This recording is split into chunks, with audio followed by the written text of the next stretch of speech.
नमस्कार मंडळी. तुम्हाला माहिती आहे का, शांतता आणि शांतीमध्ये फरक असतो. शांती शांत असते, पण शांतता वादळापूर्वीची पण असू शकते. पाहूया आज कोणतं वादळ येणार आहे. चला करूया सुरुवात. कादंबरी थोडं तुझं थोडं माझं, भाग 30. लेखन आणि सादरीकरण मंजिरी गारेकर. सर, मला माफ करा. तुम्हाला खूप मोठ्या संकटात आणि धोक्यात टाकलंय मी. तुमचे बाबा पण खूप भडकले होते तुमच्यावर हातही उचलला. मला क्षमा करा सर. माझ्या फायद्यासाठी मी तुमच्या भावनांशी खेळले. बोलतच कीर्ती रडत होती. हे बघ, आता रडून काही उपयोग नाही. तुला जे करायचं होतं, जो निर्णय घ्यायचा होता, तो घेतलास तू. कदाचित तू केवढा मोठा त्याग केलायस याची तुला कल्पना पण नाही. त्याचे परिणाम सुद्धा तुला अजून कळणार नाहीयेत. पण तू हे सगळं करायला नको होतंस असं मी तुला कालही म्हणत होतो आणि आजही तेच म्हणतोय. आता माझं काय होईल, माझ्या घरचे मला काय म्हणतील याचा विचार तू सोडून दे. मी सगळं मॅनेज करेन. पण तू तुझ्या आयुष्याचं मोठं नुकसान करून घेतलंयस. तुझ्या प्रेमाला आता तू कायमची मुकली आहेस, एवढं लक्षात ठेव. प्रसाद यावेळेस रागानेच म्हणाला. पण सर, मी हे का केलं हे तुम्हाला माहीत नाही का? अहो, स्वतःच्या प्राणापेक्षा पण अमूला जास्त जपते मी. त्याला ओरखडा झालेला सुद्धा मला सहन झाला नसता हो. माझे वडील किती नीच आहेत याची मला आधी कल्पना नव्हती. साखरपुडा झाला, हळद लागली, अगदी आनंदात होते. आणि त्याच रात्री आईबाबांचं बोलणं ऐकलं. त्यांना कुणाचा तरी फोन आला होता. नंदकुमार, ते आपल्याच कंपनीत काम करतात. बाबांच्या बोलण्यावरून एवढं कळलं की बाबांनी त्या माणसाला श्रीकांत काका आणि आत्याला मारायला पैसे दिले होते आणि तो माणूस त्याचा मोबदला मागत होता. ऐकूनच मला धक्का बसला. माझा श्वास बंद पडतोय की काय असं झालं मला. वाटलं त्या क्षणी घरातून पळून जावं. पण पुढचं बोलणं ऐकलं. माझे बाबा आईला सांगत होते की अमित आणि कीर्तीचं लग्न झालं तरी माझ्यामार्फत ते अमितला त्रास देतच राहणार. कारण त्यांना शेखर काकाचा बदला घ्यायचा आहे, त्यांना त्रास द्यायचा आहे. तेवढंच नाही, तेजसला प्रॉपर्टीमधलं काही मिळू नये म्हणून त्याचाही काटा काढणार. मग त्याच्या जीवावर उठणार. हे सगळे प्रॉब्लेम मी घर सोडून संपणार नव्हते सर. दानवी प्रवृत्तीच्या त्या माणसाने आमचा पाठलाग केलाच असता. द्यायचा तो त्रास अमूला दिलाच असता. त्यांना माझ्या सुखाचं काही घेणं देणं नाही. त्यांना फक्त पैसा हवाय, तो त्यांनी मिळवला असता.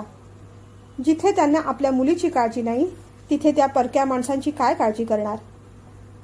अमित बरोबर मी कसा संसार करणार. त्याच्या आई वडिलांना ठार मारण्यात माझ्या बाबांचा हात आहे ही गोष्ट तो आयुष्यभर विसरू शकला असता का सर? आणि ही गोष्ट मी त्याच्यापासून लपवू शकले असते का? गोष्ट तिथवरच थांबणारी नव्हती. माझे बाबा गप्प राहिले नसते. अमितला या ना त्या मार्गाने ते त्रास देतच राहिले असते. तेजूला काही झालं असतं, काका काकूंना काही झालं असतं तर अमित तरी जगू शकला असता का? तो तडफडत राहिला असता. असंही त्यांच्यापासून दूर राहणं त्याला जडच जात होतं.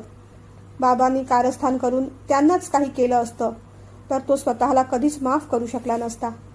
त्याने स्वतःच्या जीवाचं काही बरं वाईट करून घेतलं असतं आणि त्याला झालेला त्रास मी पाहू शकले नसते. म्हणून मग ठरवलं की आपणच ती नाळ कापून टाकायची. माझ्या अमितला, त्याच्या जीवाला कोणत्याही प्रकारचा धोका मला नको होता. ती बोलत राहिली, वेड्यासारखं रडत राहिली. अगं, पण आपण पोलीस प्रोटेक्शन वगैरे घेतलं असतं ना. आणि तुझ्या बाबांबद्दल अमितला कळलं असतं तर तुम्ही संबंध तोडून सुद्धा राहू शकला असतात. प्रसाद म्हणाला. आम्ही संबंध तोडले असते, पण माझे बाबा गप्प राहिले नसते. पैशासाठी त्यांनी काही ना काही कुरघोडी केल्या असत्या. श्रीकांत काकांना सुद्धा त्यांच्या वागण्याचा अंदाज आला होता. ते सुद्धा संबंध तोडू पाहत होते. पण बाबांनी काय केलं त्यांचं? नीच आणि दानवी प्रवृत्तीची माणसं दुसऱ्याचं नुकसान करताना त्यात आपलंही किती नुकसान होतंय हे पाहत नाही. आयुष्यभर मी भीतीच्या, संशयाच्या निमुळत्या कठड्यावरून चालत राहू का सर? जिथून जरा जरी बॅलन्स गेला असता तर खोल दरीच होती. अमितशी संबंध जुळले असते आणि बाबांचं कारस्थान त्याला कळलं असतं, ते माझ्यातर्फे सिद्ध झालं असतं तर माझ्या डोळ्यासमोर त्यांना तुरुंगवास झालेला मला पाहावला नसता. आणि खरं न सांगता गप्प राहिले असते तर बाबांमुळे अमित किंवा त्याच्या घरच्यांना काही झालं असतं तर स्वतःला कधीच माफ करू शकले नसते. माझ्यामार्फत ते अमितपर्यंत घुसणारच होते. मला भेटायला यायच्या निमित्ताने काही ना काहीतरी कारस्थान करणारच होते.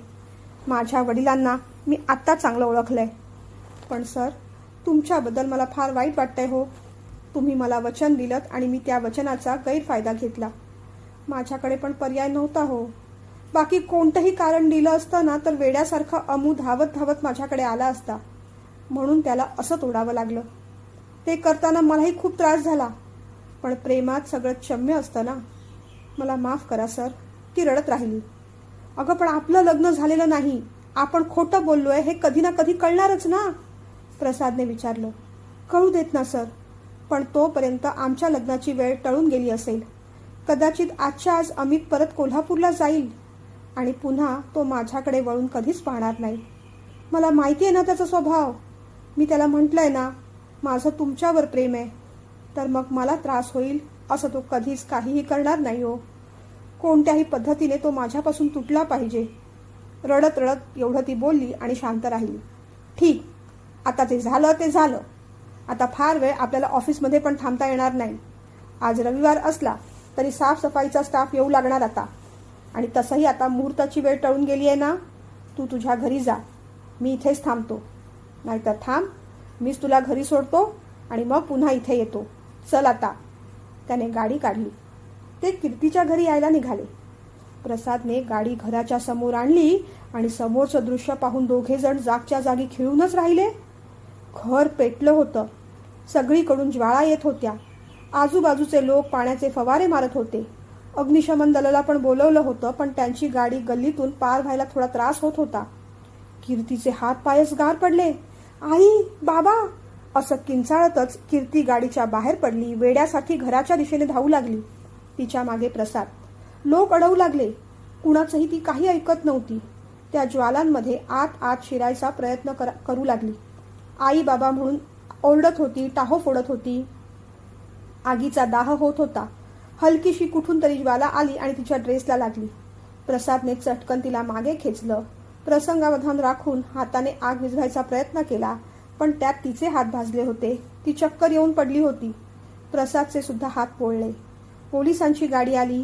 अग्निशमन दल आलं. पाण्याच्या फवाऱ्यानंतर आग विझली, पण त्यात कुंदा मामी आणि बल्लाळ मामा त्यांच्या पापासकट जळून खाक झाले होते.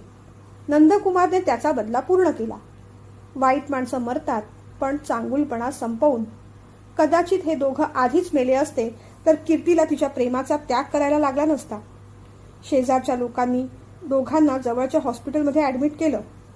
कीर्ती बेशुद्ध होती, पण प्रसाद मात्र शुद्धीवर होता. हे घडलं याचं कुठेतरी त्याला समाधान वाटलं, कारण आता कीर्ती निर्धास्तपणे अमितशी लग्न करू शकणार होती. त्यांचं प्रेम त्यांना मिळणार होतं. आई बाबा, तुमचे संस्कार चुकले नाहीत. कीर्तीने आपल्या जीवाचं काही बरं वाईट करून घेऊ नये म्हणून मी खोटं बोललो. मी संस्कारहीन मुलगा नाही हो. मला क्षमा करा. आई वडिलांची तो मनातल्या मनात माफी मागू लागला. लवकरात लवकर फोन करून त्याला ही गोष्ट कळवायची होती, पण हात भाजले होते. अंगाचा दाह होत होता. कीर्ती बेशुद्ध होती. त्याही परिस्थितीत त्याने आपल्या बाबांना फोन फिरवला. शशिकांतचा त्याच्यावर राग होताच. त्यांनी फोन पाहिला, उचलला नाही. प्रसाद पुन्हा पुन्हा बाबांना फोन करत राहिला, पण शशिकांतने फोन काही उचलला नाही. त्याने मग आईला केला, पण आई लग्नाच्या गडबडीत होती. तिचंही लक्ष गेलं नाही. त्याला आईची काळजी वाटू लागली. काल आपण जे वागलो त्याने तिला खूप धक्का बसला होता. तिला काही झालं नसेल ना, असाही विचार एकदा मनात येऊन गेला. मग त्याने अवनीला फोन केला.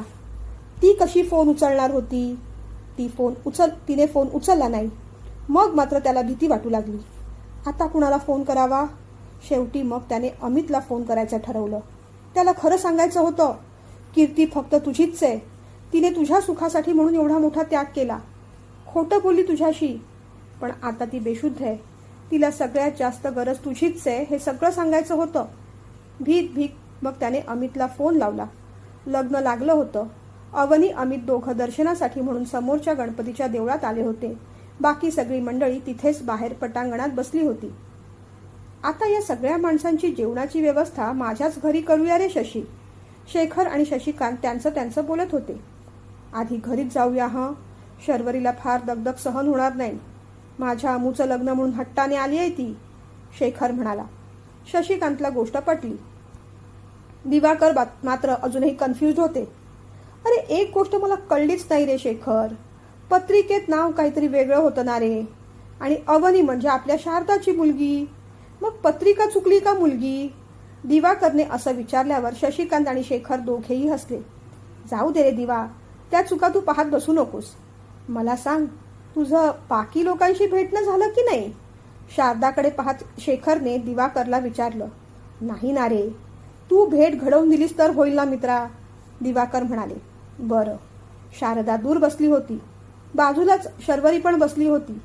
त्या दोघींच्या कसल्या तरी गप्पा चालल्या होत्या. बोलताना दिवाकर थोडा लाजला. शेखर शशीने एकमेकांना टाळ्या दिल्या. थांब, आलोच मी. शेखर मग शर्वरी आणि शारदा बसल्या होत्या तिथे गेला. त्याने हाक मारली. शरू. शर्वरीने वर पाहिलं. त्याचा आवाज ऐकून शारदाने मात्र मान चटकन खाली घातली. पण यावेळेस त्याची नजर शारदाकडे स्थिरावली होती. त्याने पुन्हा हाक मारली. शरू. अजूनही शारदा पाहत नव्हती. मग मात्र तो मोठ्याने म्हणाला, शारदा. आपलं नाव शेखरच्या तोंडावर आलं त्यानेच शारदाचं हृदय धडधडू लागलं. अंगावर काटा आला. तिने घाबरून वर पाहिलं. आता तुलाच शरू म्हणालो होतो मी, तो म्हणाला. तसं तिने घाबरून आधी शर्वरीकडे पाहिलं. शर्वरी शांत गालातल्या गालात हसत होती. जरा इकडे ये. मला काही म्हणालात? शारदाने भीत भीत विचारलं. नजर अजून झुकलेलीच होती. हो, तुलाच म्हणालो. आले हा मी. शर्वरीकडे पाहत ती उठली. शेखरच्या मागोमाग चालू लागली. अगं, दिवाकर आलाय. त्याला भेटली की नाहीस? त्याच्याशी बोल, बरं वाटेल. जुनी माणसं मित्रमंडळी भेटली की बरं वाटतं आपल्याला, शेखर म्हणाला. शारदा तिरप्या नजरेने त्याच्याकडे आश्चर्याने पाहू लागली. दिवाकरला शारदाला पाहून आनंद झाला. त्या दोघांची निखळ निकोप मैत्री होतीच. तिला कॉलेजचे दिवस आठवले. दिवाकर तिला काही ना काही गमती सांगून फार फार हसवायचा. तो बरोबर असला की ती वेड्यासारखी हसत सुटायची. अगं हे शारदा, कशी आहेस ग तू? दिवाकरने प्रेमाने आपुलकीने विचारलं. आणि तू अगदी शहाणी आहेस हा. लेकीचं लग्न केलंस, मला बोलवलं नाहीस. मला पत्रिका शेखरकडून आली. आता बिचारी शारदा काय बोलणार होती? ती किंचित हसली. सांग ना ग मला, कशी आहेस तू? दिवाकरने पुन्हा काळजीने विचारलं. बरी आहे. तू कसा आहेस? भीत भीत चाचरत तिने विचारलं. आता आपण इथे थांबल्यावर शारदा दिवाकरशी मोकळेपणाने बोलू शकणार नाही, शेखरला लक्षात आलं. त्याने शशीच्या खांद्यावर हात ठेवला. चल शशी, आपण बाकी व्यवस्था पाहूया. शशिकांत आणि शेखर पुढे झाले. शेखरने हळूच मागे वळून पाहिलं. दिवाकर काहीतरी सांगत होता आणि शारदा खळखळून हसत होती. इतक्या वर्षांनी तिला एवढं खळखळून हसताना पाहिलं आणि त्याला खूप खूप समाधान वाटलं. अगदी भरून पावल्यासारखं वाटलं. ती अशीच आनंदी आणि समाधानी राहायला हवी आहे मला. त्यातच मला समाधान आहे, तो मनात पुटपुटला. खरंच हे खरं प्रेम नव्हे का? शेखर मग शर्वरीच्या बाजूला जाऊन बसला. अहो, एक विचारू का? शेखर हसला. विचार. तू काय विचारणार माहिती आहे मला, पण तुझ्या तोंडातूनच येऊ दे. आज शारदाला हाक मारलीत, तेही चक्क शरू म्हणून? शर्वरीने आश्चर्याने विचारलं. हो ग, रागाचा एक धागा पकडून ठेवला होता. आता म्हटलं तोही सोडून द्यावा. पण शरू, तुला राग आला का? त्याने विचारलं. नाही हो, अजिबात नाही. आज तिच्याशी मोकळेपणाने बोलताना, तिला मनापासून शरू म्हणून हाक मारताना तुमच्या चेहऱ्यावरचा जो आनंद दाटला होता ना, तो पाहूनच मला खूप आनंद झाला. समाधान वाटलं. किती दिवसांनी असं समाधान तुमच्या चेहऱ्यावर पाहिलंय मी. अहो, मलाच अगदी भरून पावल्यासारखं वाटलं हो. हे सुद्धा माझं तुमच्यावरचं प्रेमच नाही का? शर्वरी म्हणाली. शरू, अगं तुझ्या या निर्व्यास प्रेमाला काय ग बोलू? तू माझी बायको आहेस, यासाठी देवाचे मानावे तेवढे आभार कमीच आहेत. शेखर हसला. शर्वरी हसली. अमितचा फोन वाजला. प्रसादचा फोन पाहून त्याला धक्का बसला. सोबत मेसेज पण आला. Please call urgently, very serious matter. ते वाचून मात्र अमित थोडा घाबरला. काय गडबड झाली असेल? हा फोन उचलावा की नाही विचार करत असतानाच अवनीने पाठीवर हात ठेवला. अहो, कुणाचा फोन? तिने विचारलं. प्रसादचा फोन आहे, तो म्हणाला. अवनीला पण धक्का बसला. आता हा दादा का फोन करतोय? तिच्या मनात विचार येऊन गेला. अमितने मग इथे तिथे पाहिलं. सई, तेजस, तन्वी त्या दोघांना सोबत करायला तिथे आले होते. अमित म्हणाला, सई, तेजू तुम्ही पुढे व्हा, आम्ही आलोच. ते तिघं पुढे गेले. रेंज नव्हती म्हणून अमित देवळाच्या बाहेर आला. त्याने प्रसादला फोन केला. तिथून प्रसाद काहीतरी बोलला आणि तितक्यात अमित किंचाळला, कीर्ती. अवनी मागेच होती, ती दचकली. कीर्ती भाजली आहे, बेशुद्ध आहे, तिला आपली गरज आहे या विचारानेच कसलाही मागचा पुढचा विचार न करता अमित घाईघाईने निघाला. अहो काय झालं? अवनीने विचारलं. कीर्ती भाजली आहे ग, ती बेशुद्ध आहे, तिला माझी गरज आहे, मला जायला हवं अवनी, तिथे मला जायला हवं. त्याने फोन मग अवनीकडे दिला. अवनीने फोन घेतला. प्रसाद फोनवर होता. अवनी, एक वाईट बातमी, एक चांगली गोष्ट आहे ग. कीर्तीचे आईबाबा गेले आणि चांगली गोष्ट अशी आहे की मी कुणालाही त्रास दिलेला नाही, फसवलेलं नाही. माझं आणि कीर्तीचं लग्न झालेलं नाही. सगळं काय ते मी आल्यावर सांगेनच, पण सध्या आम्ही हॉस्पिटलमध्ये आहोत. कीर्ती भाजली आहे, माझेही हात भाजले आहेत. ऐकूनच अवनीचं डोकं गरगरू लागलं. तिने मागे पाहिलं. मागच्या देवळात सगळी मंडळी हसून खेळून गप्पा मारत होती. अमित मात्र वेड्यासारखा निघाला होता त्याच्या ध्येयाकडे. मग आपला प्रवास इथेच संपला? तिच्या मनात विचार येऊन गेला. संपू देत ना, आपला प्रवास इथेच संपला तर संपू देत, आणि संपला नाही तर तो आपण संपवून टाकूया. हेच तर प्रेम असतं. काही झालं तरी त्यांना मोकळं करायला हवं. विचार करत असेपर्यंत तिने पाहिलं, अमित रस्ता क्रॉस करत होता आणि त्याचं लक्ष नव्हतं. समोरून येणारी गाडी हॉर्न वाजवत राहिली. क्षणार्धात चित्र बदललं असतं, होत्याचं नव्हतं झालं असतं, आणि तिच्या डोळ्या देखत अमितला काही झालेलं ती कसं पाहू शकणार होती? तिने कसलाही विचार केला नाही. ती धावत पळत गेली. तिने अमितला पलीकडच्या बाजूला सेफ ठिकाणी ढकलून दिलं आणि तिला मात्र गाडीचा धक्का लागला. काय झालं कुणालाच कळलं नाही. आरडाओरडा झाला म्हणून सगळे बाहेर पडले. पलीकडच्या बाजूला अमित फेकला गेला होता. अवनी मात्र रक्ताच्या थारोळ्यात होती. शारदाने मात्र मोठी किंकाळी फोडली, अवनी. सुदैवाने डोक्याला फार मार लागला नव्हता. डॉक्टरांनी फार सिरियस नाही सांगितल्यावर सगळ्यांचा जीव भांड्यात पडला, पण ती बेशुद्ध होती. दुसऱ्या दिवशी अवनीला शुद्ध आली. तिने डोळे उघडून पाहिलं. सगळं अंधुक अंधुक दिसत होतं, पण तिची नजर अमितलाच शोधत होती. शारदा पुढे झाली. शशी काका पुढे झाले. अवनी, कशी आहेस ग राजा? शारदाने तिला जवळ घेत विचारलं. आई, हे कुठे आहेत ग? तिचा अस्फुट आवाज ऐकला आणि मागे बसलेला अमित पुढे झाला. मी आहे अवनी, तुझ्यासोबतच आहे. मी तुला सोडून आता कुठे जाणार नाही ग, तो म्हणाला. तिला बरं वाटलं. त्याच्याही हाताला बँडेज होतं. त्याने तिचा एक हात हातात घेतला. तिला शुद्ध आली म्हटल्यावर सगळ्यांनाच आनंद झाला. सगळे चिंतामुक्त झाले. आता सगळ्यांनी इथे गर्दी करू नका, डॉक्टरांनी म्हटल्यावर सगळेजण बाहेर पडू लागले. अमितही बाहेर पडणार तेवढ्यात तिने त्याचा हात धरला. त्याला थांबवून घेतलं. तो थांबला. अहो, कीर्ती कशी आहे? तिने विचारलं. बरी आहे. तुम्ही भेटून आलात? खोल आवाजात तिने पुन्हा विचारलं. हो. हे पहा, ज्या गोष्टी घडल्या त्या घडल्या. प्रसाद दादाचं आणि कीर्तीचं लग्न झालेलं नाही. तिने तुमच्यासाठी म्हणून एवढा मोठा त्याग केलाय. तुम्हाला काही होऊ नये म्हणून स्वतःचं प्रेम सोडून दिलंय तिने. आता तर तिचे आई वडील पण गेले. त्रासाचं तसं काही कारण उरलेलंच नाही. तिचं प्रेम तिला परत मिळायला हवं हो, पण त्याआधी ते मला सोडायला हवं ना. मनात कोणतीही गिल्ट न आणता तिचे व्हा. मी या नात्यातून तुम्हाला मोकळं करतेय. बोलता बोलताच तिला दम लागला. शांत हो अवनी, शांत हो. अगं, हे सगळं बोलायची ही वेळ आहे का? तू आधी ठीक हो, तो म्हणाला. नाही हो, वेळ टळून जायच्या आधी गोष्टी घडायला हव्यात ना. सगळ्यांना आत्ताच सांगून टाकूया. उगीच हॉस्पिटलमधून डिस्चार्ज मिळायची वाट पाहत बसलो तर लोकांच्या अपेक्षा वाढतील. फार उशीर होईल हो मग. नंतर सगळ्यांनाच मोठा धक्का बसेल, ती म्हणाली. अगं, पण तुझं तूच काय ठरवतेस? फार शहाणी आहेस का तू? कधी कोणाचंही जुळवतेस, कधी कोणाचंही मोडतेस. तुला असं कसं वाटलं की मी तुला सोडून परत जाईन? तिच्यावर प्रेम केलं होतं मी, नाकारणार नाही. या आधी आणि आता सुद्धा तिला काही झालं तर माझा जीव तुटणारच, हे सुद्धा खरं आहे.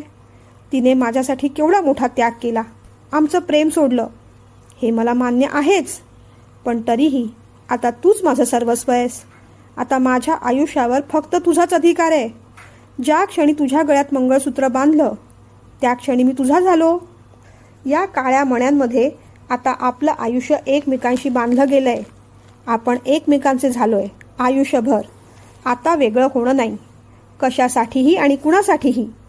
ती भाजली आहे, बेशुद्ध आहे, तिला माझी गरज आहे. या गोष्टीने शॉक बसला खरा, सैरभैर पण झालो. पण तू तरी इतकी वेडी कशी ग? माझ्यासाठी स्वतःच्या जीवाची पर्वा केली नाहीस. तुला काही झालं असतं तर मी काय केलं असतं अवनी? त्याने विचारलं. अवनीच्या डोळ्यात पाणी दाटलं. अहो पण तुम्हाला काही होताना माझ्या डोळ्याने तरी कशी पाहणार होते मी? जे काही केलं ते ठरवून नाही केलं हो, आपोआप घडून गेलं. पण आता मी जे काही सांगतेय ना त्यावर पुन्हा एकदा विचार करा, अवनी म्हणाली. गप्पा बस, काही बोलू नकोस. तू सांगितल्याने माझा निर्णय बदलणार नाहीये. जे नशिबात होतं ते घडलं, त्याबद्दल आता माझी कोणतीच तक्रार नाही. मी सुखी आहे. हो, पण थोडं अपराधी वाटतच आहे. कीर्ती एकटी पडली आहे, तिचे आई बाबा गेले. माझ्यासाठी म्हणून तिने एवढा मोठा निर्णय घेतला आणि मी आता काहीच करू शकत नाही, तो म्हणाला. अहो म्हणूनच तर म्हणतेय ना, अवनी पुन्हा म्हणाली. हे बघ, मी माझ्या मनातलं तुझ्याकडे शेअर करतोय, कारण आता तू माझी बायको आहेस. आपलं आता लग्न झालंय आणि लग्न म्हणजे अटी आणि परिस्थितीनुसार बदलणारा करार नसतो. आयुष्यभराचं पवित्र बंधन असतं ते. आता आयुष्यभरासाठी मी तुझा झालोय आणि तू माझी. आणि खरं सांगू, कदाचित तू असं बोललेलं कीर्तीलाही आवडणार नाही. मी ओळखतो ना तिला, ती चांगली आहे खूप. फार कमी माणसांच्या नशिबात एवढं प्रेम असतं. एक जीव द्यायला तयार झाली, दुसरे तिचे श्वास. मी मात्र कदाचित अपुराच पडलो, तिला समजून घ्यायला, तुला उमजून घ्यायला. पण आता नियतीने जे माझ्या समोर ठेवलंय ते मी स्वीकारणार आहे आनंदाने, म्हणजे स्वीकारलंच आहे. आणि आता जिच्याबरोबर लग्न केलं तिच्याबरोबर संसार थाटायचा आहे, तिच्याबरोबरच आयुष्य काढायचं आहे. तिला समजून घ्यायचं आहे, उमजून घ्यायचं आहे, प्रेम द्यायचं आहे, असं ठरवलंय मी आता. खरंच सांगतो अवनी, असंच ठरवलंय मी आता. मग अवनीने हळूच त्याच्याकडे पाहिलं. पाहतेस काय अशी माझ्याकडे? जे मी ठरवतो ते मी पूर्ण करतोच. आणि असंही लग्न झाल्यानंतर मुलं जबाबदार होतात अशी माझी काकू म्हणते. ती नेहमीच बरोबर बोलते, अमित म्हणाला. अवनी गालातल्या गालात हसली. हे बघ, तू आता जास्त विचार करू नकोस ग, नाहीतर तुझा मेंदू थकून जाईल. आधीच तुला तो कमी आहे. तू फक्त एवढं लक्षात ठेव की मी आयुष्यभर तुझाच राहणार आहे आता. तू बिनधास्त राहा, काळजी करू नकोस आणि झोप आता. त्याने तिच्या डोक्यावर हात ठेवला. मी ना आता त्या गेंड्यासारखी डॉक्टरला एक टप्पू देऊन आलो. उगीच माझा हात बांधून ठेवलाय कधीपासून, वेडपट नुसता, तो म्हणाला. अहो अगं, म्हणजे मी त्या झेंडे डॉक्टरांना भेटून आलो. माझ्या हाताची पट्टी कधी सोडणार आहे ते विचारून आलो. हां, तू झोप. त्याने थोपटलं. ती शांतपणे झोपली. अमित बाहेर पडला. कीर्तीबद्दल वाईट वाटत होतं. माझ्यासाठी केवढा मोठा त्याग केलास कीर्ती, पण आता तुझं काय ग? एकटी कशी राहशील? त्याला समोरून शेखर काका आणि शशी काका येताना दिसले. कुठे गेला होतास काका? अमितने विचारलं. अरे प्रसाद, कीर्तीला भेटून आलो. दोघंही ठीक आहेत आता. कीर्तीला मानसिक धक्का बसलाय रे. आई वडिलांना जळून मरताना पाहणं सोपं नाही. पण बल्लाळची कर्म त्याला भोवली. त्या नंदकुमारला अटक झालीय. दादा वहिनीच्या अपघातात नंदकुमारचा हात होता आणि बल्लाळने त्याला हे करायला सांगितलं होतं हे त्याने मान्य केलंय. त्याची बायको आजारी होती म्हणून पैशासाठी नंदकुमारने हे काम केलं. शिवाय कंपनीत चोरीसुद्धा बल्लाळनेच करायला सांगितली होती. त्याच्या मोबदल्यात जेवढे ठरवले तेवढे पैसे दिले नव्हते. त्यात त्याची बायको आजारी. तो पैसे मागायला गेला. बल्लाळने आणि त्याच्या बायकोने त्याचा अपमान केला. धक्काबुक्की झाली. मग रागानेच त्याने घर पेटवून दिलं. आई वडिलांची कर्म मुलांना सुद्धा अशा प्रकारे भोवतात. बिचाऱ्या कीर्तीने तुला त्रास होऊ नये म्हणून आपल्या प्रेमाचा बळी दिला रे. खूप रडत होती. पण तुझं आणि अवनीचं लग्न झालं हे ऐकून तिला मनापासून आनंद झाला रे. अमू सुखी झाला पाहिजे एवढंच म्हणत होती. अगदी गोड आणि गुणी मुलगी आहे ती, शेखर काका म्हणाला. ऐकूनच अमितला रडू येऊ लागलं. पण आता तिचं कसं होणार रे काका? त्याने भीत भीत विचारलं. काही गोष्टी आपल्या हातात नव्हत्या अमू. परिस्थितीने सगळ्यांनाच खूप वाईट वेळ दाखवली आहे रे. अरे पण म्हणून तिला असंच वाऱ्यावर सोडून देणार नाही रे मी. प्रसादशी खोटं लग्न केलं होतं ना, ते आता खरं करायला लावू. आता सध्या ती काही बोलायच्या ऐकायच्या मनस्थितीत नाही. पण प्रसाद तिची काळजी घेतोय. तिच्याबरोबरच आहे, तिच्या बाजूला बसून आहे आणि ती सुद्धा त्याचा हात घेऊनच रडतीये. अमू, काही गोष्टी ध्यानात मनात नसताना घडून जातात, पण त्या स्वीकारण्याशिवाय आपल्याकडे दुसरा पर्याय सुद्धा नसतो रे. तुला तिची काळजी वाटणं, तिला तुझी काळजी वाटणं हे जेवढं स्वाभाविक आहे, तेवढंच आता तुम्ही आपापल्या मार्गाने पुढे जायला हवं हेही तेवढंच खरं आहे. तुझा आणि तिचा मार्ग आता बदललाय. तुमचे सहप्रवासी बदलले आहेत. तुमचं प्रेम मनात कायम राहू दे. तुमचं प्रेम मनात कायम राहू दे. पण आता त्या प्रेमापेक्षा जोडीदारावरचं प्रेम मोठं व्हायला हवं. ते कर्तव्य मोठं व्हायला हवं. आपल्या जोडीदारासाठी असलेली जबाबदारी मोठी व्हायला हवी. तुला कळतंय मी काय म्हणतोय ते? अमितने मान डोलावली. शेखरने त्याचे खांदे थोपटले. बरं मोठे राजे, तुमच्या राणी सरकार काय म्हणतायत? यावेळेस शशिकांतने गंमत करत विचारलं. काकासाहेब, ते हॉस्पिटलच्या शयनगृहात आराम करतायत. तुम्ही फक्त आरामच करा अशी सक्त ताकीद देऊन आलोय आम्ही, अमू म्हणाला. शेखर शशी हसले. कीर्ती बरी झाली. प्रतिमा तिला घेऊन रो हाऊसवरच आली. शेखर शशीने तिची समजूत घातली. ती सारखी रडत होती. शेवटी मग अमूलाच समजूत घालायला जावं लागलं. कीर्ती, रडून काय होणार आहे? नियतीला कदाचित हेच मंजूर होतं. आता तू पण पुढे जा. तू अशी दुःखात एकटी राहिलेली मला पण आवडणार नाही ग. मला खूप त्रास होईल त्याचा. तुझे प्रसाद सर काय म्हणतात? प्रेम हरायला नको, मग ते कुणाचंही असो. आपलं प्रेम जिंकायला हवं म्हणून प्रसाद आणि अवनी किती झटले होते. मग आता त्यांचंही प्रेम हरायला नको. आणि त्यांना जिंकवणं आता आपली जबाबदारी आहे. बरोबर ना? प्रसाद खूप चांगला मुलगा आहे. तुझ्यावर प्रेम करतो. मागचं सगळं विसरून जा. त्याच्याशी लग्न कर ना. माझी शपथ आहे तुला. एकटी नको ग राहूस. हो ना लग्नाला तयार? अमितने असं म्हटल्यावर ती मग तयार झाली. अमू, तू शपथ मागे घे. मी तयार होईन. पण अमू, तू खुश आहेस ना? अवनी कशी आहे रे? तिला माझ्याकडून अभिनंदन सांग. आणि हो, तिला सांग आता ते स्केच मलाच दे. पण ते अपूर्णच राहू दे. काही गोष्टी अपूर्णच राहिलेल्या चांगल्या असतात. अमितने तिच्या डोक्यावर हात ठेवला. हो कीर्ती, काही गोष्टी अपूर्णच राहिलेल्या चांगल्या असतात. शेखर शर्वरीने तिचं कन्यादान केलं. प्रसाद कीर्ती विठ्ठलवाडीला राहिले. शेखरने तिकडच्या कंपनीची 50% पार्टनरशिप प्रसाद कीर्तीच्या नावावर केली. 50% तेजस तन्वीच्या नावावर करायचं ठरवलं. स्वतःची कंपनी आपल्या पश्चात अमित अवनीच्या नावे करावं असं ठरवलं. विठ्ठलवाडीचं कोल्हापूरचं घर अमू तेजस दोघांच्या नावे केलं. उरलेली सगळी प्रॉपर्टी सई क्षितिजच्या. प्रसाद आणि कीर्तीचं लग्न आटपूनच मग ते कोल्हापूरच्या घरी आले. अवनी पण घरी आली. पूजा आता कोल्हापूरच्या घरीच जाऊन करूया असं ठरवलं. धूमधडाक्यात अवनीचा गृहप्रवेश झाला. लग्न झाल्यानंतर अमूने बऱ्याच गोष्टी ठरवल्या. तसं तो मनापासूनच ठरवत असतो, पण त्या पूर्ण होतात की नाही त्याचं त्याला माहीत. जगात बाकी सगळ्या गोष्टी खोट्या असल्या तरी काकाला सतत टक्कर, ठोकर आणि धमकी देत राहायची हे शाश्वत सत्य अमूने कधीच सोडलं नाही. सोडणारही नव्हता. लग्नाची पूजा झाली. त्या संध्याकाळी सगळेजण जेवायला बसले. तेव्हा त्याला तशी एक संधी मिळाली खरी. काकूने जेवण वाढलं. सई तेजस दोघांनी ताटपाणी घेतलं. अमित काकूच्या बाजूला बसला होता. अवनी अमितच्या. हे बघा सई, तेजस, अवनी तुमची वहिनी आहे. तिला ए अवनी अशी एकेरी हाक मारू नका रे. वहिनी म्हणा, ते ऐकायला जास्त गोड वाटतं, शेखरने समजावलं. अहो, काहीतरीच असतं तुमचं. अवनी कुणी परकी आहे का? ते सगळे एकाच वयाचे. त्यांना काय हाक मारायची ते त्यांना ठरवू दे ना. तुम्ही कशाला सांगताय? शर्वरीने रागाने म्हटलं. म्हणूनच ना मला तुझा राग येतो शरू. माझं एखादं म्हणणं ऐकलंस तर कोटीचं नुकसान होतं का ग तुमचं? शेखरने वाद सुरू केला. शर्वरी काही बोलली नाही.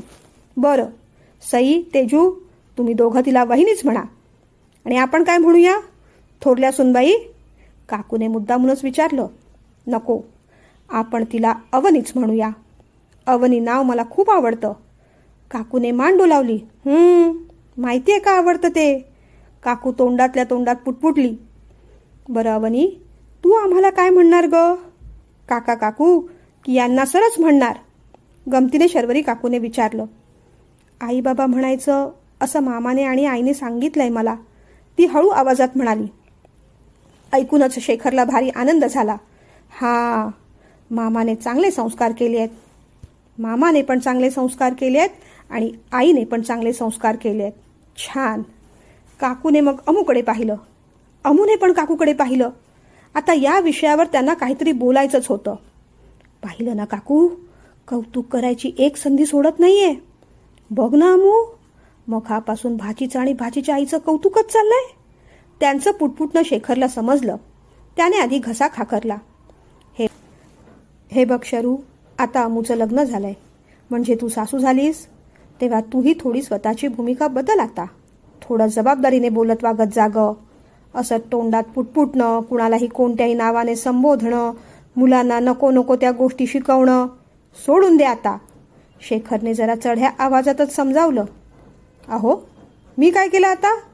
काकूने पण रागाने विचारलं. मग काका पण चिडला. आता काय म्हणत होतीस ग तू? त्याने स्पष्टपणे विचारलं. काय म्हणणार? जेवताना काय म्हणायचं असतं? वदनी कवळ घेता हेच म्हणत होते. तुम्ही काय वेगळं ऐकलत? काकूने विचारल्यावर काकाने रागाने पाहिलं. सुधारणार नाहीसच तू शरू, फार त्रास देत असतेस मला, तो वैतागत म्हणाला. शर्वरी हसली. बरं जाऊ द्या, तुम्ही जेवून घ्या म्हणत काकूने जेवण वाढलं. समोर पनीरची भाजी पाहून शेखर काका अजूनच वैतागला. काय ग हे शरू, सारखं सारखं पनीर का करता तुम्ही? दुपारी पूजेला सुद्धा तेच जेवण, लग्नापासून पनीरच. सारखं सारखं रबर चावल्यासारखं वाटतंय मला. मला नको हे. माझ्यासाठी जरा झणझणीत बेसन करून आण जा.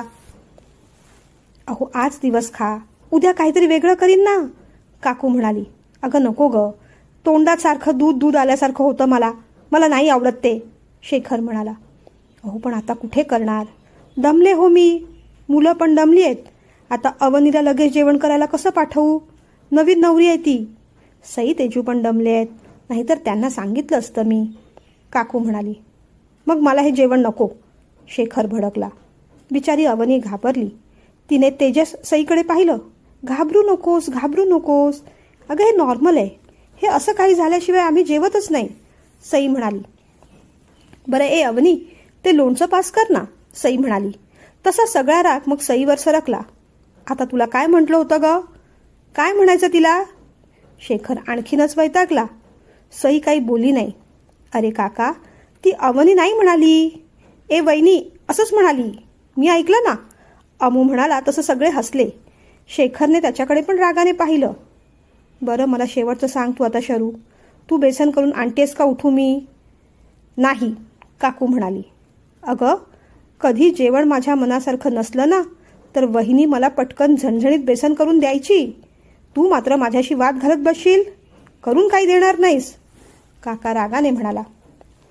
असू देत, मला नकोय मग जेवण, काका म्हणाला आणि तो उठू लागला. अमितला पण राग आला. इतका वेळ काकाची नाटकं तो सहन करतच होता. अरे काका बस खाली, काकूला मुद्दामून त्रास का देतोयस तू? हे बघ आता गुपचूप जेवून घ्यायचं. तुझे सगळे नखरे सहन करायला काकू म्हणजे काही तुझी वहिनी नाही, आणि तुझी ही अशी चिडचिड सहन करायला मी म्हणजे काही तुझा दादा नाही, आणि तुलाही चांगलंच माहिती आहे ते. तेव्हा आमच्या समोर असं हुशारी करून वागायचं नाही, समजलं तुला? हे नको ते नको काय चाललंय तुझं? आणि आता अजून सगळ्यांसमोर ओरडा खायचा नसेल तर जेवून घे गुपचूप, नाहीतर हे बघ उठतोच आहे मी. उठू? आणि मी उठलो ना काका तर झणझणीत बेसनाबरोबर मिरचीचा ठेचा पण मिळेल, समजतंय का तुला? काय रे, काय विचारतोय मी? अमित अगदी काकाच्या स्टाईलमध्ये बोलायला लागला. सई तेजस टेन्शनमध्ये पाहतच राहिले. काकाचे डोळे पण मोठे झाले. तो हाताची घडी घालून त्याची नाटकं पाहतच होता. शर्वरी काकूला जे हसू येत होतं ना ते थांबेच ना. मी तर म्हणतो अमू तू उठच आता आणि माझ्याजवळ ये जरा. माझ्याजवळ तू येऊन माझं काय करणार आहेस ना ते आता मला पाहायचंच आहे रे. बघू तरी काय करतोस ते. उठ ना, नाहीतर आता उठून मीच तुझ्याकडे येतो, काका असं म्हणताच मग जरा अमितला टेन्शन आलं. तो थोडा हसला. अरे तू पण ना काका सगळ्या गोष्टी एकदमच सिरियसली घेतोस, थोडी गंमत केली तुझी, अमित म्हणाला. हो, लग्न झाल्यापासून बऱ्याच गमती सुचत आहेत तुला, शेखर काका म्हणाला. अमित जरा शांत झाला. शर्वरी काकूला अजून हसू येतच होतं. पण अमू खरं सांग रे, उठून तू त्यांचं काय करणार होतास? काकूने विचारलं. काही नाही काकू, मी उठणार होतो, त्याच्या खांद्यावर हात ठेवणार होतो आणि म्हणणार होतो, अरे काका, तुझ्यासाठी झणझणीत बेसन कुणी नाही केलं तरी मी करून देईन ना, अगदी झणझणीत देईन. आता आपल्या काकाची काळजी घ्यायची असं ठरवलंय मी. खरं सांगतो काका, अगदी तसंच ठरवलंय मी, तो म्हणाला आणि सगळेजण हसले. तोपर्यंत अवनी खरोखरच आज जाऊन काकांना आवडतं तसं बेसन करून घेऊन आली होती. घ्या बाबा, ती म्हणाली. अगं तू कशाला त्रास करून घेतलास, शर्वरी काकूने विचारलं. असू देत ना, असा किती वेळ लागला, हे उठून बाबांकडे जाईपर्यंत बेसन करून झालं सुद्धा, ती म्हणाली. तिच्या डोक्यावर हात ठेवत शेखर म्हणाला, तो काय नुसता बोल बच्चन आहे, साधं वरण भात करता येत नाही त्याला, तो काय करणार बेसन. पण थँक्यू बेटा, छान झालंय. सगळेजण हसले. सगळ्यांनी थोडं झणझणीत बेसनाचं पिठलं घेतलं. तो झणझणीत घास सुद्धा आज एकत्र बसून जेवताना अगदी गोड गोड लागला. अमू, तू अवनीला घास भरवणारे आणि नाव पण घे. तुमचं लग्न एवढ्या घाईत झालं ना की ते सगळं करायचं राहूनच गेलं रे. अवनी, तू पण नाव घे हं. आणि आता हे बघा, फार आग्रह करायला लावू नका रे, काकू म्हणाली. अमूने काकाकडे पाहिलं. भरवू का रे काका हिला घास, नाहीतर म्हणशील मुलींच्या फार पुढे पुढे करायचं नाही हा अमू. अमूने पुन्हा एकदा काकाला टक्कर दिली. अमू, आता खरंच उठेन हा मी, मग तिचंच नाव काय, तू तुझं पण नाव विसरशील, काका म्हणाला. अमू हसला. काकाला टक्कर द्यायची, त्रास द्यायचा, चिडवायचं, हीच तर त्याची आवडती एंटरटेनमेंट होती. अमू, जाऊ दे रे, नको त्रास देऊ त्यांना, तू नाव घे, काकू म्हणाली. त्याने अवनीला घास भरवला. मागे टाकलं आजपासून भूतकाळाचं ओझं. अवनी अमितच्या संसारात थोडं तुझं थोडं माझं. अवनी गोड गोड गोड लाजली. तिनेही नाव घेतलं. थोडं तुझं थोडं माझं करता करता मैत्रीचा प्रवास लग्नापाशी येऊन थांबला. बीटाच्या कोशिंबिरीचा अमितरावांचा घास आज साखरेपेक्षाही गोड लागला. काय मंडळी, झाला का शेवट गोड? चला, आज याही कादंबरीचा निरोप घेऊया. नेहमीप्रमाणे याही कादंबरीच्या शेवटी मी आपलं मनोगत मांडणार आहे. आपल्या प्रेमासाठी, कौतुकासाठी मनोमन आपले आभार मानून शतशः धन्यवाद म्हणते. ज्यांच्या कोणाच्या मनासारखं लेखन झालं नाही, ज्यांना काही भाग, पात्र, संवाद आवडले नाहीत, ज्यांच्या भावना दुखावल्या गेल्या, त्यांची नेहमीप्रमाणे माफी मागते. त्याचबरोबर अगदी नेहमीप्रमाणेच कादंबरी लिहिताना मी कोणत्या दृष्टिकोनातून लिहिली हे सुद्धा अगदी थोडक्यात सांगणार आहे. महिनाभर आपण कथा ऐकली, आता त्या कथेच्या मागची कथासुद्धा आपण ऐकून घ्या, ही नम्र विनंती. आपल्यापैकी बऱ्याच लोकांना कथा आवडली, ऐकून खूप खूप खूप आनंद झाला. पण नेहमीप्रमाणे काही लोकांना याही कथेत प्रॉब्लेम वाटला. काका काकू आणि मुलांबरोबरचे संवाद त्यांना आवडले नाहीत. काहींना थीमच आवडली नाही, काहींना अवनी अमितचं प्रेम आवडलं नाही, काहींना अवनीच आवडली नाही. तुम्ही लिहिता ते तुम्हाला तरी पटतंय का? अमित आणि कीर्तीचं जुळवलं नाही म्हणून काही लोक रागवली. त्या घाणेरड्या अवनीचं अमितशी जुळवून तुला आनंद मिळतोय, पण त्यात तू आमच्या भावनांचा विचार करत नाहीस. शेखर काकाचं वागणं फार ऑर्थोडॉक्स आहे. हे सगळं 50 वर्षांपूर्वी होत होतं, आता लिव्हिंगचा जमाना आहे, अशा कमेंट आल्या. त्याबद्दल मी काय बोलू आता? मी नम्रपणे इतकंच सांगू इच्छिते, आपल्या भावना दुखावण्यासाठी मी कधीच कोणती कथा कादंबरी लिहित नाही. माझ्या लिखाणाने कुणी दुखावलं जावं असा विचार मी स्वप्नातही करू शकत नाही. उलट माझ्या लिखाणाने इतरांना फक्त आनंदच मिळावा अशीच मी देवाकडे सतत प्रार्थना करत असते.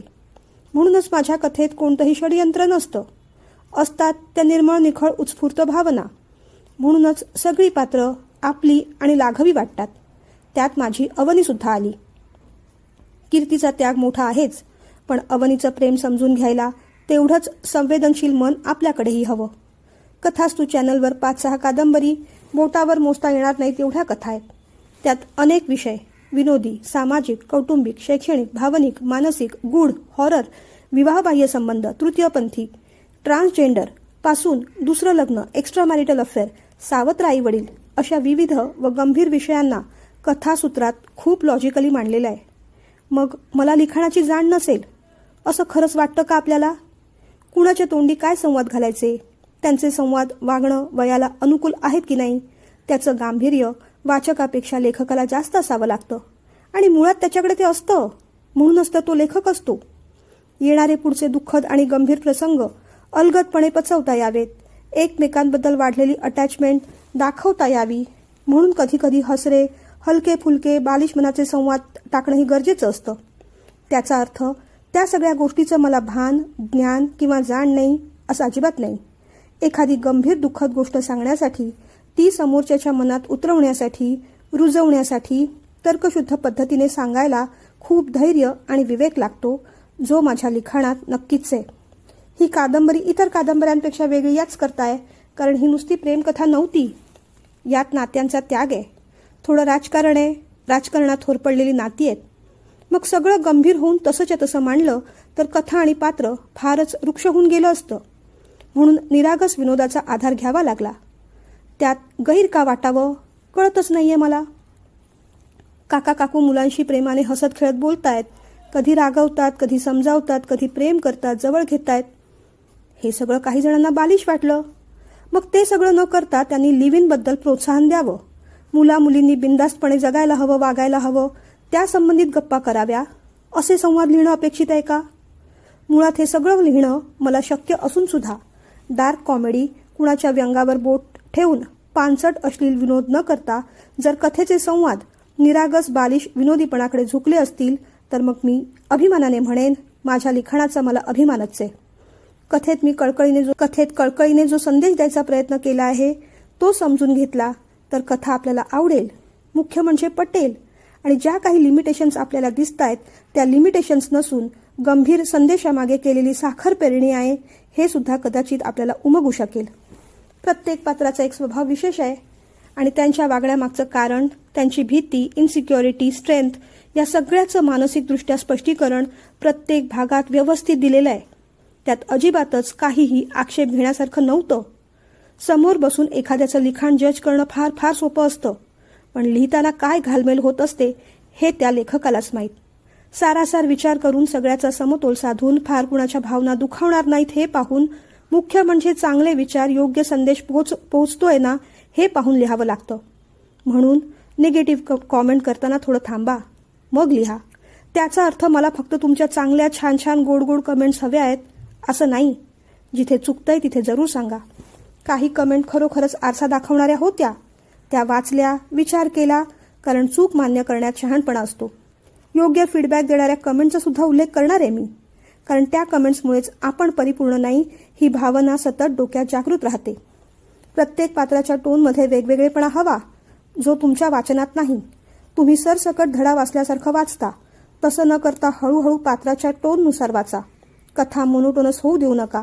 या सगळ्या कमेंट्सचा मी बारकाईने विचार केला, त्याप्रमाणे बदल करायचा प्रयत्न सुद्धा केला. काही वेळेस जमतं, काही वेळेस नाही जमत.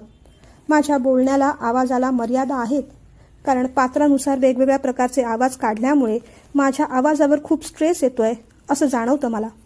मुळातच मी एज्युकेशन फील्डमध्ये असल्यामुळे 5 ते 6 तास लेक्चर घेतल्यानंतर आवाजाचा पोत आधीच बिघडलेला असतो. आवाजावर फार एक्सपेरिमेंट करता येत नाहीत मला, पण तरीही प्रयत्न चालू आहेत. एवढं मात्र निश्चित सांगू शकेन, या सगळ्यात माझं लिखाण मात्र कुठेही चुकलेलं नाही. इतर कादंबरीप्रमाणे याही कथेचा फ्लो अजिबात चुकला नव्हता. मी नेहमी सांगते तसं, जरी तो फ्लो चुकला असता तरी कादंबरी आयत्या वेळेस बदलणं शक्य नसतं, कारण कादंबरीचं लिखाण, रेकॉर्डिंग बऱ्यापैकी आधीच पूर्ण झालेलं असतं. त्यामुळे कोणत्याही कमेंट आल्या तरी कमेंटनुसार रोजचा भाग बदलणं अजिबातच शक्य नसतं. त्याचा अर्थ मी तुमच्या भावनांचा अनादर करते असं नाही, फक्त तुमचं आणि माझं मत वेगळं आहे एवढंच. एकमेकांच्या भावनांचा, विचारांचा आदर आपण करायला हवा. कोणत्याही नेगेटिव्ह कमेंट्सना नेगेटिव्ह उत्तर द्यायला आवडत नाही मला, कारण प्रत्येक भागाच्या मध्ये मध्ये असे रिप्लाय दिल्यामुळे कथेची डायरेक्शन भरकटत जाते. त्याहून महत्त्वाचं, माझे शब्द, एनर्जी खूप मौलिक आहे. ती योग्य ठिकाणीच वापरली गेली पाहिजे असं मला वाटतं सतत. पण त्याचबरोबर बाउंड्री सेट करणं पण तेवढं जरुरी असतं. म्हणून सगळ्या कमेंट्सना कादंबरीच्या शेवटी एकत्रितपणे उत्तर देते. कथास्तू किंवा मनकथास्तूचा या मंचाचा उपयोग फक्त एकमेकांना सपोर्ट करण्यासाठी, धीर देण्यासाठीच असावा, हीच माझी इच्छा आणि विनंती आहे. असो, आता वळूया मुख्य मुद्द्याकडे, आपल्या कादंबरीकडे. मी कोणत्या दृष्टिकोनातून ही कादंबरी लिहिली त्या विचाराकडे. या कथेच्या इंट्रोडक्शनमध्येच सुरुवातीला मी सांगितलं होतं की आयुष्यात काही नाती सुटतात, काही जुळतात. काही मिळतं, काही गमवावं लागतं, हीच कथेची थीम असणार आहे. त्याचं नावही तसंच होतं. कितीही हवंसं वाटलं तरी प्रत्येक वेळेस आयुष्यात जे हवं ते मिळतंच असं नाही. कथेत किंवा खऱ्या आयुष्यात सुद्धा तसा अट्टहास करणं फार चुकीचं आहे. आयुष्यात जे मिळालं त्याबद्दल आभार, आनंद, पण जे गमवावं लागलं त्याबद्दल सुद्धा सकारात्मक दृष्टिकोन कसा ठेवावा या विचारांची पेरणी या कादंबरीतून करायचा मी आटोकाट प्रयत्न केला. आणि जिथे प्रयत्न म्हटला तिथे तर मर्यादा येणारच, काहीतरी अपूर्ण राहणारच आणि काहीतरी चुकणारच. मीही चुकले असेल, मान्य करते. जेव्हा घरातल्या मुलांना, मुख्य करून टीनेजर मुलांना संस्कार द्यायची जबाबदारी येते तेव्हा पालकांना अनेक कठीण प्रसंगांना सामोरं जावं लागतं. कधी शांतपणे बसून, कधी त्यांच्या मनासारखं करून, कधी ते चुकत असतील तर वेळीच त्यांचा कान पकडून ते वादळी वय सुरक्षितपणे पार करायचं असतं. मुलांच्या मनात आदरयुक्त भीती हवीच, पण आदर असल्याशिवाय भीती वाटत नाही आणि थोडी भीती असल्याशिवाय आदरही उत्पन्न होत नाही, हे सुद्धा तेवढंच खरं आहे. म्हणूनच मुलांना काकाबद्दल भीती आणि आदर दोन्ही आहे, त्यातूनच आदरयुक्त भीती सुद्धा आहे. सतत दडपणाखाली असलेल्या तेजसला काकूने प्रेम हिंमत देऊन स्ट्रॉंग बनवलं. निरागस इम्पल्सिव्ह अमूला प्रत्येक वेळेस सांभाळून घेऊन त्याच्या रागाला, हट्टाला वेळीच कंट्रोल करून काकाने शांत केलं. हा प्रवास मुळातच कीर्ती अमित, अमित अवनी किंवा कीर्ती प्रसाद असा नव्हताच. तो एकूणच सगळ्या पात्रांचा आणि विरुद्ध नियतीचा होता. शेवट कसा करावा या बाबतीत खूप संभ्रम झाला होता. काकूंनी समोर बसवून अमितला खऱ्या गोष्टी सांगितल्या असत्या आणि तो कीर्तीला सोडून द्यायला तयार झाला असता तर कीर्तीवर अन्याय झाला असता. अशा परिस्थितीत कीर्तीला सोडून अवनीशी लग्न करणं सुद्धा त्याच्या मनाला त्याच्या स्वभावानुसार पटणारं नव्हतं, पचणारं नव्हतं. कुठेतरी पुढे मागे त्याच्या मनात हे सुद्धा येऊ शकलं असतं की काकाला कंपनी सहज देणं शक्य होतं, पण त्याने अडवणूक केली, इमोशनल ब्लॅकमेल केलं आणि आपल्याला आपलं प्रेम सोडावं लागलं. कदाचित अमित आणि कीर्तीचं लग्न होऊ शकलं नाही म्हणून अमित दुःखी झाला, याची टोचणी काकाला सुद्धा आयुष्यभर लागली असती. म्हणून विचार केला, कुणालाही विलन न बनवता प्रेमालाच हिरो बनवूया. म्हणून कीर्तीचा त्याग मोठा केला आणि मग कीर्तीच्या त्यागाबरोबरच अवनीचं औदार्य सुद्धा मोठं झालं. शेवटी काय, या कथेत कोणत्या तरी नात्यात तडजोड ही होणारच होती, पण कुणाचंही प्रेम तात्विक आणि खऱ्या अर्थाने मला हरायला नको होतं. मग ते काकाचं असो, काकूचं, अमूचं, कीर्तीचं, प्रसादचं किंवा मग अवनीचं. म्हणून 2 पावलं पुढचा विचार केला आणि कथेला नागमोडी वळवून पुन्हा स्थिरता दिली. या कादंबरीत 3 मुख्य गोष्टी मला सांगायच्या होत्या. पहिली गोष्ट ही की परमेश्वराबद्दल, नियतीबद्दल आपल्या कल्पना फार वेगळ्या आहेत. मुळातच नियती दयाळू नाही, पण ती न्यायी नक्कीच आहे. आणि जिथे न्याय आहे तिथे न्याय अन्यायाचे नियम आपल्या कर्मानुसार ठरत असतात, जे आपण जाणून घ्यायला हवे. म्हणूनच सगळं आपल्या मनासारखं घडत नाही, हेही समजून घेतलं पाहिजे. आजच्या पिढीला सुद्धा हे समजावलं पाहिजे. आजच्या घडीला शिक्षण, डिग्री, स्किल याहीपेक्षा महत्त्वाची गोष्ट मुलांनाही शिकवली गेली पाहिजे, ती म्हणजे आयुष्यात कणखर होणं, परिस्थितीला न घाबरता पाय रोवून उभं राहणं. त्यात आपणही कणखर व्हायचंय. गोष्टी मनासारख्या घडल्या नाहीत तरी आयुष्य सोडून द्यायचं नसतं. जे मिळेल त्यात आनंद मानून पुढे जायचं असतं. प्रत्येक वेळेस योग्य निर्णय घेतला जाईलच असंही नाही, पण आपण घेतलेला निर्णय त्यातल्या त्यात योग्य कसा ठरेल ही क्वालिटी मात्र डेव्हलप करता आली पाहिजे. कादंबरीतून हेच सांगायचा प्रयत्न मी केलाय. दुसरी गोष्ट जी आपल्या कदाचित ध्यानात आली नसेल ती म्हणजे शेखर शर्वरी यांचे सई अमित तेजस यांचे अपोजिट जेंडर बाबतीतले संवाद. म्हणजेच मुलांनी मुलींशी आणि मुलींनी मुलांशी एकमेकांशी कसं वागायला हवं, त्यांच्या नात्यात किती मर्यादा जपली गेली पाहिजे.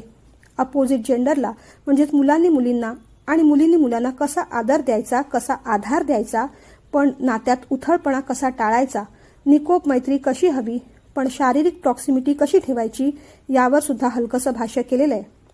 मुलींनी कसं वागलं पाहिजे, कसं बसलं पाहिजे, हसलं पाहिजे, या बाबतीत घरात अनेक चर्चा होत असतील, पण हे बाळकडू मुलांनाही द्यायला हवं. मुलांनी रिस्पेक्टफुली मुलींशी कसं वागलं पाहिजे, त्यांना कसा आदर दिला पाहिजे, इथपासून आपल्या नात्यातल्या मग त्या बहिणी असो, आई, मैत्रिणी, त्यांच्या त्या अडचणीच्या दिवसातही त्यांची कशी काळजी घेतली पाहिजे, याचं शिक्षण घरातून, शाळेतून मोकळेपणाने दिलं गेलंच पाहिजे. तेही स्त्रियांबद्दल असलेल्या रिस्पेक्टचाच एक भाग आहे.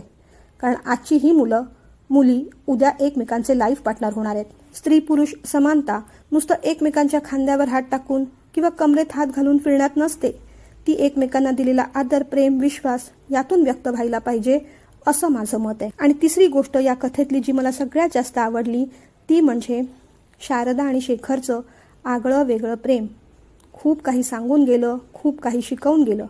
कधी कधी चूक कुणाचीही नसते, परिस्थिती प्रेम हिरावून घेते. पण म्हणून त्या व्यक्तीबद्दल आयुष्यभर अढी किंवा राग न ठेवता जे नातं सुटलं त्याच्यावरही तेवढंच प्रेम करायचं असतं. हेच आपण शेखर आणि शारदाच्या नात्यातून पाहिलं नाही का? शेखर आणि शारदाचे संवाद लिहिणं सगळ्यात जास्त चॅलेंजिंग होतं. एक एक शब्द मी कसा सांभाळला ते आता तुम्हाला काय सांगू. कितीतरी वेळा ते संवाद बदलले, त्याच्यावर खूप विचार मंथन केलं.